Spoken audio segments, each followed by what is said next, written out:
Salam. 46-cı testi izah etmək istəyirəm. Test 2025-ci ilin qəbul imtahanının ikinci mərhələsində istifadə olunubdur. A variantında deyir, Qafqaz İslam Ordusunun Bakını azad etməsi bu 1918-ci ilin sentyabrın 15-dədir. B variantı Şeyx Məhəmməd Xiyabaninin başçılığı ilə Milli Hökumətin yaradılması. Milli Hökumət 1920-ci ilin iyun ayında yaradılmışdı.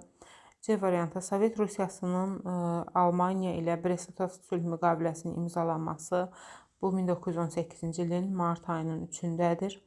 D variantı Təbrizdə Şeyx Məhəmməd Xiyabani başda olmaqla Azərbaycan Demokratik Partiyasının fəaliyyətə başlaması. Bu 1917-ci ilin avqust ayının 24-dədir.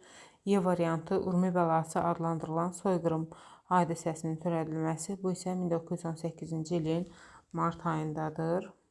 Novruz bayramı vaxtı. Deməli, burada cavab olacaq D variantı.